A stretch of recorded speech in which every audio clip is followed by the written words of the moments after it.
साबित क्या करती है? चंद्रयान 3 की लैंडिंग साबित करती है कि भारत धरती से 3,84,000 किलोमीटर की दूरी के ऊपर किसी चीज को सॉफ्टली लैंड कर सकता है, यानी प्रिसाइजली लैंड कर सकता है।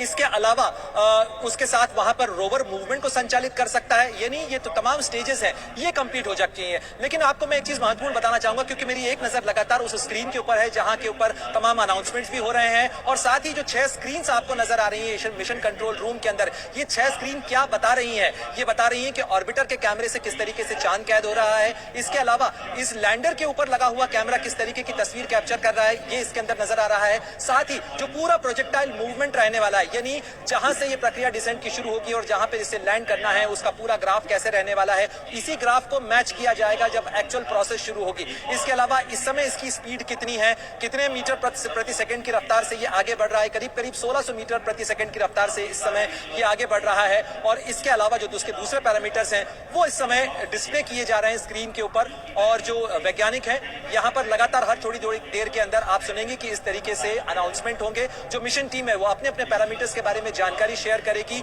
ये चीज नॉर्मल, ये चीज नॉर्मल, ये स्टेप पूरा हुआ, अगला स्टेप शुरू हुआ। इस तरीके के अनाउंसमेंट हमें थोड़ी देर के अंदर सुनने को मिलेंगे। ये जो लाइव ब्रॉडकास्ट आप देख रहे हैं, इसके अंदर सबसे आगे की जो रो है उसके अंदर खुद ISRO chairman doctor S Somnath बैठे हुए हैं, उनके साथ जो दूसरे मिशन डायरेक्टर्स हैं वो बैठे हुए हैं, जो टेलीमेट्री ट्रैकिंग सेंटर के चीफ हैं वो बैठे हुए हैं, और इसके अलावा जो अन्य वैज्ञानिक हैं वो अलग अलग अपनी भूमिकाओं, अपने रोल्स के अनुसार वहां पर मौजूद है। बिल्कुल प्रणय, हमारे साथ तमाम साइंटिस्ट भी जुड़े हुए हैं दीपक जी। जी हाँ, और प्रोफेसर राम श्रीवास्तव जी के पास चलते हैं। प्रोफेसर साहब, मैंने कहा आपको गाड़ी में ब्रेक लगाना बहुत जरूरी है, गाड़ी चलाना आ गया। अब इतनी तेज गति से अगर हम चल रहे हैं, उसके बाद जब हमारा विक्रम लैंडर, ठीक है, एक बार कमेंट्री सुन लेते हैं, फिर प्रोफेसर साहब के पास जाएंगे। माफी चाहूंगा प्रोफेसर साहब। Honorable dignitaries, delegates, scientists, media personnel, and dear viewers, a very good evening to all of you. We at ISRO welcome you to the live coverage of India's prestigious Chandrayaan-3 mission's landing event on the lunar surface.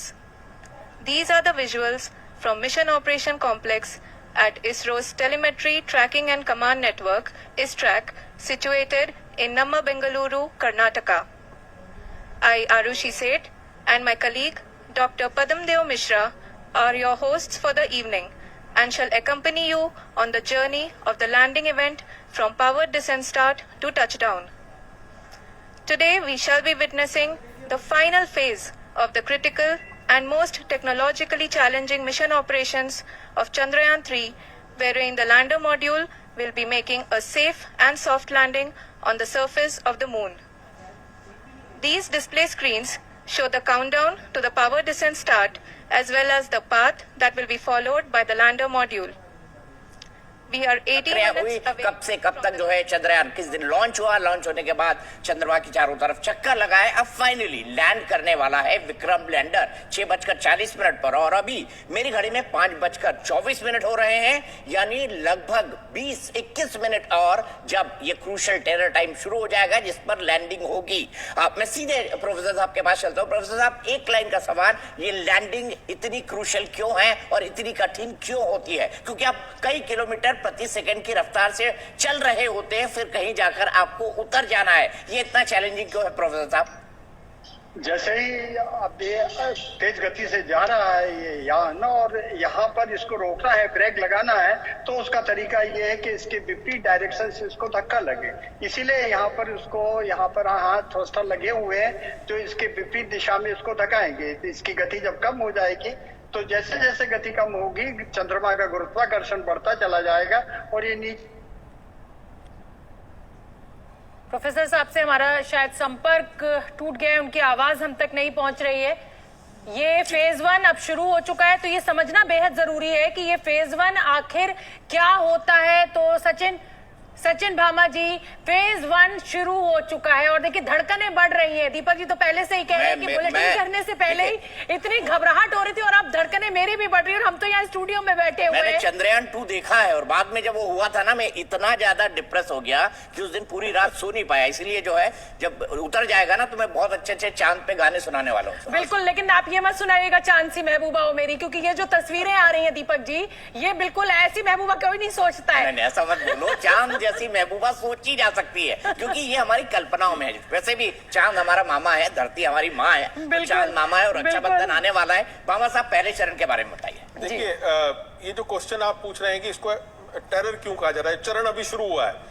इस चरण में अभी तो जो चरण शुरू हुआ है उसमें एक्चुअली हम अपने सारे के सारे जितने भी हमारे उस पे सेंसर्स लगे हैं उनको टेस्ट कर रहे हैं। अब समझते हैं कि इतना डिफिकल्ट क्यों है। जो क्वेश्चन था वो बहुत ही अच्छा क्वेश्चन था जो राम साहब आंसर कर रहे थे।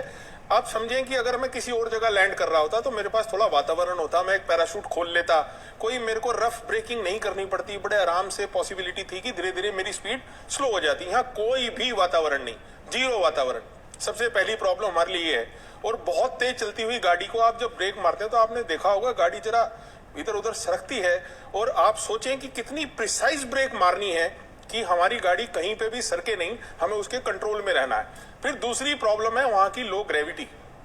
वो लो ग्रेविटी की वजह से अगर मैं उस पर जरा सा भी कहीं पे भी मिसमैच हुआ मेरे रेट्रो रॉकेट्स के फायर में, तो देयर इज अ पॉसिबिलिटी कि वो टॉपल कर जाए। और पिछली बार चंद्रयान 2 में अभी दीपक जी जो बात कह रहे थे कि मैं बड़ा परेशान था, वो यही हुआ कि हमारी थोड़ी सी कैलकुलेशन मिसमैच हो गई।